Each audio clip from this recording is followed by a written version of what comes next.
And now to a story you will only see on Channel 3 News. A woman who lives each day with dozens of personalities in her mind. It's commonly referred to as multiple personality disorder. As senior health correspondent Monica Robbins shows us, what you see from Hollywood couldn't be further from the truth of this condition. This is the face of a little girl who endured horrifying abuse, both physical and sexual, by those she should have been able to trust. And guess what? I'm the little girl that stood in the corner and never spoke a word. Trauma so violent, so unspeakable, it caused her mind to fragment, to fracture. I'm aware of, I believe, 34 parts of me. This is Autumn. It's not her legal name, but it is the name she chooses to call herself. And there are others, the alters, as she calls them. Would be Summer 5, Autumn 8, Hannah 7, September 11, Joe is 15, our protector, Katie, 16 or 17, Vicky 17, Jenna, she's 17. Last summer, Autumn came to us to share her story and dispel the myths and misconceptions about her condition. You may know it as multiple personality disorder. Today, it's recognized as dissociative identity disorder. With her permission, WKYC obtained Autumn's medical records to verify her diagnosis. Dr. Walter Kanaki is a clinical psychologist specializing in PTSD. Autumn is the 6th patient he's treated with DID. All of them shared one thing in common. Every single one of those clients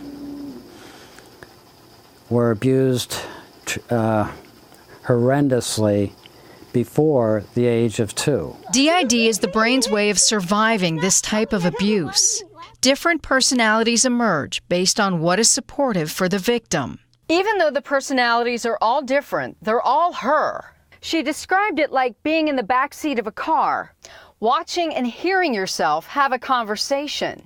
But she doesn't always remember what was said or by whom. In the year that I've known her, I've met at least 15 of her alters. So we already knew we could trust you.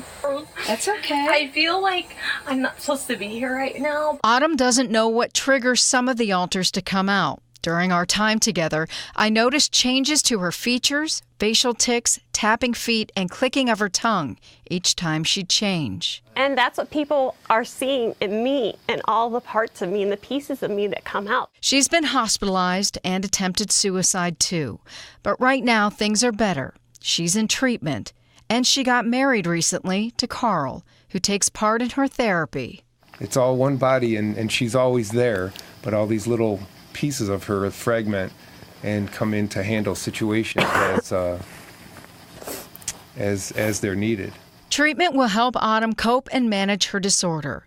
Losing her alters is not an option to her. Well, removing somebody's limb and telling them you don't need it anymore. Autumn is sharing her story because she wants people to understand. Thank the Lord of the gift of DID, because without this, I would not be here. And wants others struggling with mental illness to know that you're not alone. There are people that do care, even if they don't understand. Wow, Monica, that is certainly amazing. Let me ask you something. If you were to run into her on the street, if anyone were to run into her in the street, what person are you likely to get, or do you know? Which she calls her core, she is herself. You are likely not to see any of these alters unless she's in a very, very stressful situation. It takes time for her, and she really has to trust you to be able to show those alters. Is there an amnesia thing going on here as well? Yeah, you know, there's so many of them, and some have names, some don't have names, and sometimes she doesn't know who's taking over, and sometimes she doesn't know what's being said. Yeah, you spend a lot of time with her. Your overall thought of her as a person? I think she's amazing, and I think she's incredibly brave. And for what she's endured and the fact that she's going through this and she's still putting herself out there, I think she's an incredibly, incredibly brave woman. Again, Monica Robbins, amazing story. Thank you. Thank you.